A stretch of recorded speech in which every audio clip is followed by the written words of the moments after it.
Hey everybody, welcome back to my channel and part 5 of this series, covering the Dexter book series that inspired the award-winning Showtime series that has spawned now multiple spin-offs and is currently experiencing one of the biggest revivals in TV history. These books were of course written by Jeff Lindsay, and as I said previously, this is now part 5 for book 5, Dexter is Delicious, which was released in 2010, and right off the bat, Jeff Lindsay, you did a great job with this one. This has some of Jeff Lindsay's most coherent and well-executed storylines we've ever seen from him, alongside actual character development and moral struggles, especially for Dexter. So I do want to say that and give Lindsay that credit. So far this series has hit 4 to 5 times for me. Now I don't know anything about books 6 to 8, but we'll just have to see. And side note real quick, I know this video is very late, I've had a rough couple of weeks health-wise, so I was simply unable to get these things out on time. But don't fret, because to make up for it, book 6 is the very next video, so you don't have to wait any longer for a new one. Back to the video. Now while this story primarily follows the disappearance of a young woman named Samantha Alivar, it actually starts off by introducing us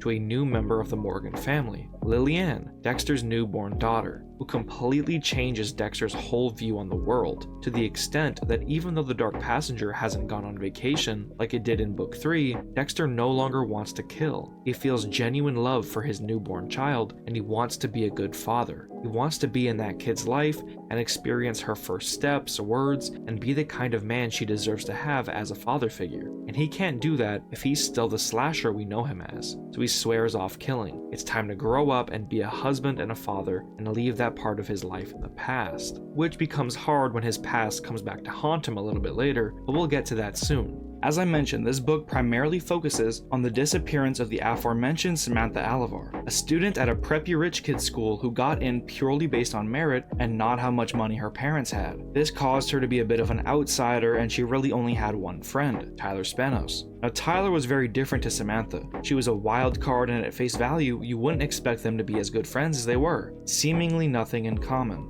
This is until Dex and Deb both talk to Tyler's friends and find out that apparently both girls had been hanging around one specific guy, Bobby Acosta, a young man with his teeth filed down to look like a vampire. Naturally, he becomes a prime suspect because of his connection to these girls, but Dex and Deb run into a wall with him because of who Bobby's father is, Joe Acosta, a powerful city official. And after showing up to where he was and attempting to question him, he takes off and into the wind he goes. Deb put a bolo out on him, but like I said, Joe Acosta is a very powerful man, and that bolo was instantly lifted, so no Bobby Acosta for now. Now let's circle back to what I said previously about Dexter's past coming back for him. Now at the very start of the book, when Dexter's looking at his baby through the glass with all the other fathers doing the same thing, he mentioned that he felt like he was being watched. And since the passenger is very rarely wrong, he takes notice of somebody but is unable to see their face or catch up to them. Weird, right? Now a little bit later, when Dex brings Cody and Aster to the hospital to see the baby, Cody also mentions he felt like he was being watched by somebody in a red car in the hospital parking lot. Dexter dismisses this as nothing, which granted was a bit strange considering before, but chalk it up to new baby brain scramble. But this was now 2 characters who felt they were being watched by something. Now fast forward after Dex and Deb's day at work, Dex goes to pick up the kids from school because Rita had literally just given birth a few days before, so she wasn't in any state to get behind the wheel with a newborn baby at home, and not enough time to rest as it is. So Dex picks up that responsibility, and as he brings the kids home, that same car from the hospital Cody mentioned was parked in front of Dexter's house, and you would not believe who was inside.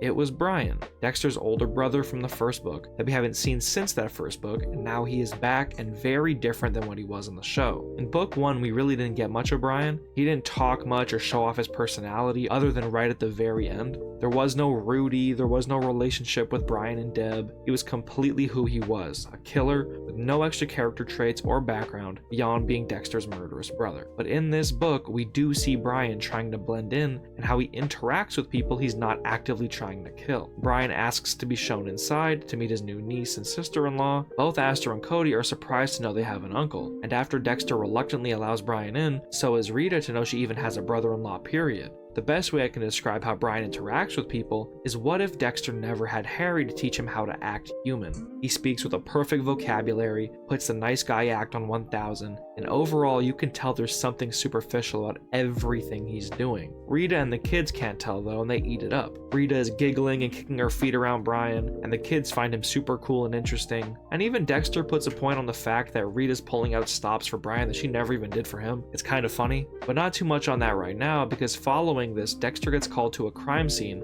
where the victim had been burned alive and eaten. The victim comes back as Samantha's friend, Tyler Spanos. So Samantha is still missing, but at least we finally get a bit of an idea as to the kind of people we're dealing with here. And I say people because it looked like whoever committed this crime wasn't alone. This was clearly a group effort and somewhat of a celebration barbecue type of thing. Following this, Deb is placed in charge of the Miami area in regards to information and investigation of this case, and Hood, one of the detectives working beneath her, brings her information that places Tyler Spanos' car at a chop shop, that Bobby Acosta was the person who brought him there. They figure this out by asking two men who saw it, and the sketch artist comes out with a drawing resembling Bobby, and they agree it was him. And while they weren't able to get Bobby Acosta since he initially took off from police the first time, they were able to get Chapin, an associate of Acosta's who ended up being relatively useless because of a public defender getting involved. They couldn't get anything from him and he was released. But that's not where his story ended though, because Dexter, in a fit of rage over Brian, his family, and everything seemingly going against him, he breaks and reverts back to old Dexter and finds Chapin and makes him talk, admitting he was part of the cannibal crew,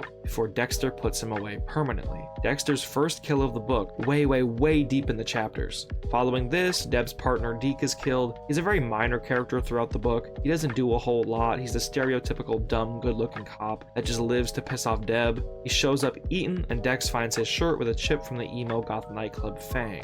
And it was about this time when I really started thinking about the vampires, the goth emo stuff, the Fangs Club, and just the whole kind of vibe of the book. And it took me out of it for a second, because I could just tell what time period this was released in. This whole thing just smells like that 2008, 2012 era, and I would bet my last dollar on the fact that the success of Twilight turned on a little light bulb in Lindsay's brain. I mean, they even reference it as a one-liner. I can't find the exact line, but Dexter legitimately references Twilight itself. So yeah, immersion was cracked for a second. But regardless, that doesn't really matter because Dex and Deb make their way to the club and see Bobby Acosta there, and after being thrown out by the manager, Deb convinces Dex to go back in after hours to snoop around and see if Samantha's in there. And she was. She was being held in a big ass fridge, and when he tried getting her out, she kicked the door shut and locked them both in there. This was when we got to the freaky ass stuff that Samantha was into. She hadn't really been kidnapped, she literally wanted to be eaten. Apparently this had started when she was younger and her dad would pretend to be a monster, reading her stories, and would pretend to bite her arm, and ever since then she wanted to be physically eaten and feasted upon, and apparently Tyler Spanos shared the exact same interest, and that's how she ended up being a Sunday roast. Fast forward a little bit and things start to get really weird. Dex talks to Samantha about the fact that while this may be what she wants, he has a family to get back home to, and she tells him as long as she could still go through with it, whatever.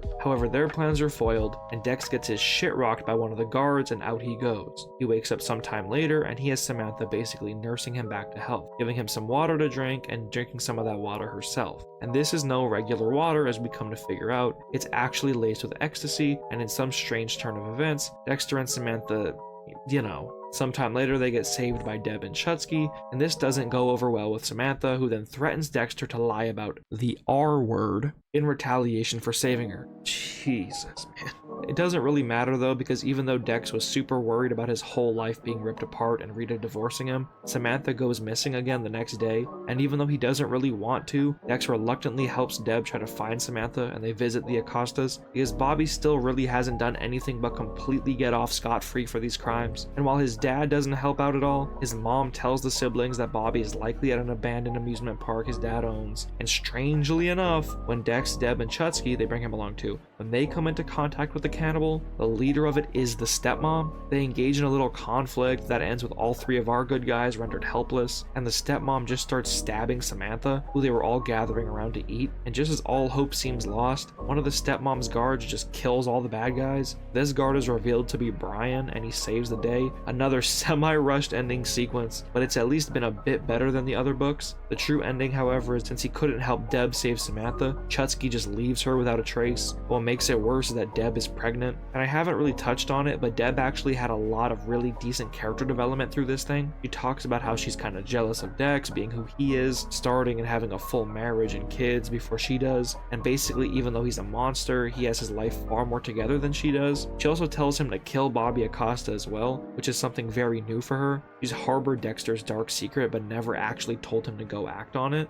and this just kind of shows how frustrated and tired she's become throughout this, and it shows that Lindsay is actually getting a decent bit better at writing his characters throughout the series. Even Dexter wrestling back and forth with continuing his dark hobby, eventually at the end giving back into it despite having his baby now. I do find it pretty interesting how much Lindsay flip-flops with Dexter. With book 1 and 2 he's a killer, 3 he loses the passenger and gives up killing, book 4 he's back, book 5 he gives it up again. He doesn't keep Dexter stagnant, and I do like that, even though sometimes it does feel a bit much, and a bit like cheating since no matter what he always goes back to square one, passenger and killer. I did really enjoy the Dexter Lillian storyline and the Deb storyline. Brian being back was cool too. They didn't explain too much about what comes next for him. They did tie him into the main plot relatively well with him being back and what that means for the future of the story, but I will admit one of the main parts of the story that I really don't care for, since it's been done now 5 books straight, is that Dexter is always the damsel in distress at the end and never ends up killing the big bad. Please, like, dude, it's always someone else. Even Rita got one before Dex did, and that's crazy to me. I always wanted that to be explored a little bit more in 5 as well. With a character like Rita doing something like that at the end of book 4, should have weighed a bit heavier on her in this one, but who knows? Maybe they'll go a bit deeper than that moving forward. But you know, I won't discredit Lindsay too much. This is a really solid entry in the series. Definitely top 3. And even though the antagonists once again were kind of meh, like they aren't fleshed out in the slightest, just evil vampire cannibal characters, it's kind of dumb, but whatever, it would have been more interesting had they given a bit more time to develop. But the story flowed well, it kept me engaged, and while it's a lot easier to focus on the negatives than the positives, I'll give this book the props where it's due. Now I do think I'm going to start rating these books moving forward. So we're going to go 0 out of 10 for all 5 books so far. Book 1 gets a solid 8 out of 10. Book 2 gets a solid 8.5 out of 10. I really love that one. Book 3 gets a 3 out of 10. Trash, terrible book. Book 4 gets a cool solid 7. And finally, book 5 gets a 7.5 out of 10. So overall, pretty good series so far. Book 6 is next. And that's all, folks. Thank you guys for watching. Make sure to like and subscribe and check out my other videos if you are interested. But until then, thank you for watching. I will see you guys next time. Peace.